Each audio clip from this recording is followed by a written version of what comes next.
So how many people feel like they're burned out when it's really a more vision processing challenge where they're sitting at work and they're like, "Oh my god, I'm so burnt out. I can't do any more."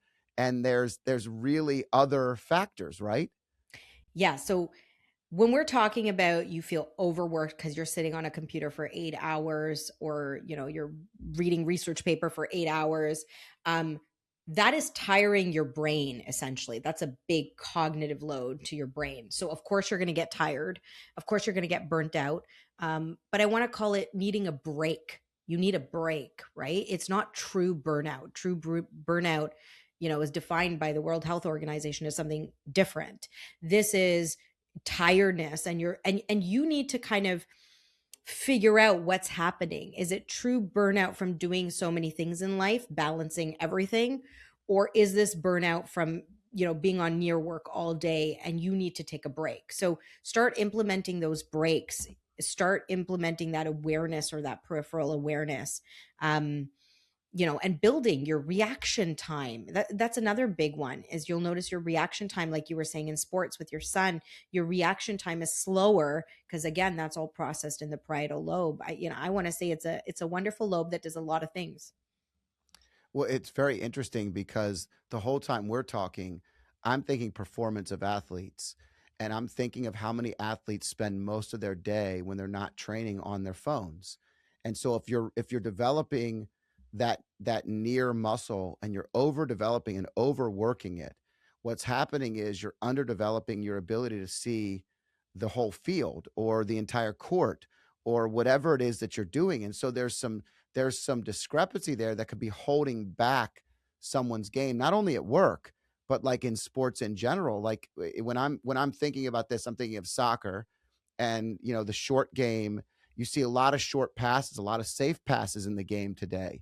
And I wonder how correlated that is to the inability to do the far work that used to be the only work we did. And now this near work is so heavy. So it's just an interest. I don't know that there's any correlation, but it's very interesting to me because I feel like this is what kids spend all their time Yeah. doing. And there's a Um, lot of pro athletes that actually are, a lot of teams force their athletes to have vision therapy done. So they are having vision therapy. We just don't know this behind the scenes, but a lot of them are getting trained, in exercises, mobility, balancing hand-eye coordination, all of this because it's all linked. So you're right on point, Scott, that, if you want to be a good athlete, you have to have a good visual system because you need excellent reaction time, excellent depth, and excellent balance, right? And I think that your story reminded me a little bit about a boy that I saw who was 12 and he wanted to be on a rep baseball team. And how he had a binocular vision disorder and he wasn't able to have good depth because both eyes weren't working well together. And dad brought him in for the first time. I think he was 12 or 11. And, we worked on training that system and he's doing much better. And dad said to me, I wish I knew about this earlier because he's always been struggling to get on the rep team and he's always had a hard time judging the depth of the ball. So he'll miss it, like near misses. And that was powerful because this little kid whose dream was to be on the rep team, it wasn't his ability to run. He was a fast runner. He had the skills. It was his ability to process that depth that he was missing things. And I urge parents whose children are, on house leagues or rep teams and or trying to get onto rep teams and they don't know what the missing piece is. We've been training our kid 9 hours a week, but we don't know what's happening.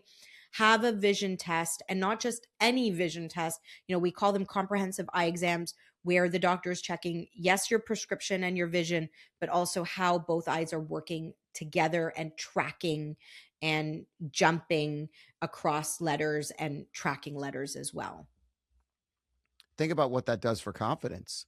I mean, Mhm. the ability to have so much more confidence just understanding that small change, that depth perception, the ability to know that now it's not near misses, it's direct hits. And that's a major impact in a young person's life that builds confidence forever. So these are things that aren't difficult to do. I had a conversation at an event one time with a gentleman who was telling me that his daughter was really struggling in the third grade, and she was struggling with reading, and she was struggling. And I said, "Have you had her eyes checked?"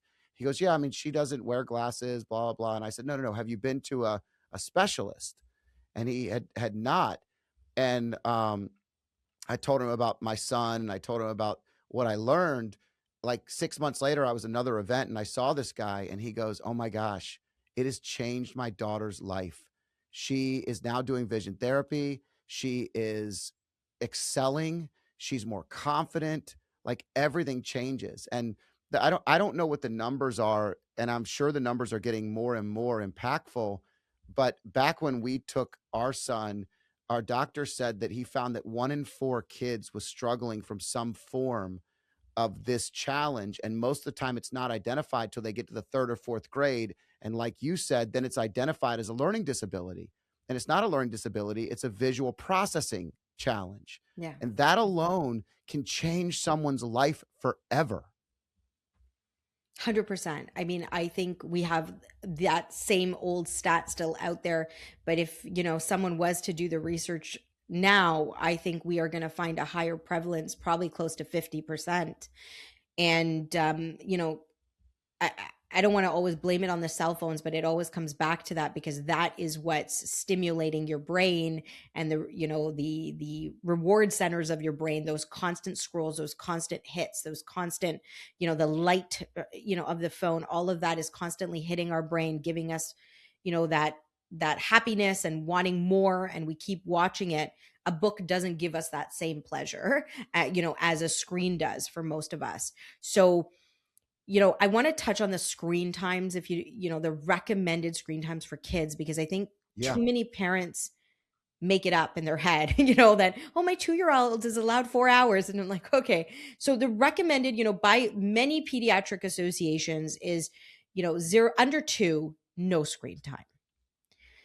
2 to 5, less than 1 hour a day. And 6 to 12, less than 2 hours a day. Those are the recommended screen times for children, and recommended maximum screen time. So it doesn't mean like, okay, every 6-year-old should get 2 hours and they'll be fine. No, look at your own child's behaviors, their attention. Like, I notice if I give my kids screen time before sleeping, they don't sleep, right? Because we know the whole melatonin pathway there. So I don't let them be on screens after like 6 o'clock. I'm like, no, because you will make my night hell. So notice your own kids' patterns. It's like sugar. You're not going to give them sugar at 9 p.m. So notice their patterns, have simple family rules. We'll all screens out of the rooms at nighttime, but parents have to lead by example, because the constant rebuttal from my kids is, but you don't do it. So have it outside. Make these small fixes as a family so that you also can all communicate better and be more aware of each other's emotions and spaces. And if you're living with a partner, be more aware of their space, what they need, their understandings, because communication is just going to go downhill when you're scared of communicating. Yeah, that's powerful. So we have the recommendation. Something that I was thinking about as you were talking as well is, as a parent, our number one job is to protect and provide. Like protection of our children is our number one goal. And if we're constantly focused on the near, we're not seeing peripherally. We're not seeing threats. We're not seeing opportunities that could hurt our family. We're not aware. I remember one particular time I was getting gas and the pump did not have a shut off and it was like overflowing. And I ran out to my car and everyone in my car was on their phones. And I was like, guys, the gas is overflowing and I'm paying inside and nobody notices. Like, what danger could that have been in that setting where we're at a gas station at night in the dark? It was not our finest moment. It was a long day. Everybody had a reason. But the, Yeah. the point I'm getting Yeah. at is, Yeah. think of the risk that we are putting our families at by not focusing on that far vision, that peripheral, that openness to protect, which is our number one objective outside of screen time. that is very, very important as well.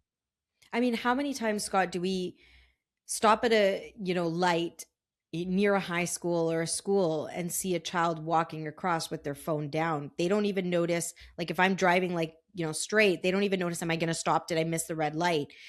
When we were young and we used to walk, to the bus stop and whatnot, we would walk with awareness. Like I remember being like, okay, I would make sure that car has stopped before I start walking. Like I am scared of, the rates of accidents, the rates of car accidents. People are fearing, driving now, even to familiar areas where, because there's traffic lights, there's, pylons on the road, there's lines, there's other cars. People can't process all of that. And then it's easier just to cop out and be on your phone, right? That's the easiest cop out. You have a shield, your phone. You have your comfort blanket, your phone. So why not just use it because I have it? I think there's another simple thing about connection that really comes in. Yesterday, two small things that I did garnered uh, some feedback that I was almost shocked by. And what I'm going to say is very simple, and that is on the plane, I'm sitting next to this lady, and the plane starts to take off, and the water that she has is going to fall, like it's a rough takeoff. And I just tap her on the shoulder and I say, "Hey, you're going to lose your water, and I don't want you to spill it all over you." And she goes, "Oh, that was so kind. Thank you so much." And I'm like, "No, it's just I just don't want it to hit you, right?" Then I gathered her bag, and I'm like, "Which one's yours? Let me grab it for you." And she's on the inside seat, and so I grab her bag. She goes, "You must be having a really great day." And I said, I'm not having a particularly great or bad day.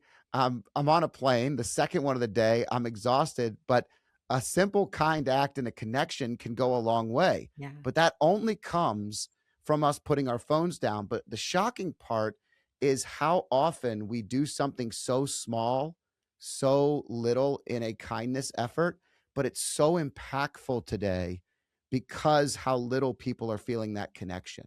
And so that when I walked away, what I thought was, gosh, that shouldn't have been a standout moment. That should have been something super simple Normal. that should be expected. We all should be, you know, helping each other in these ways, but we actually start to lose that peripheral as well.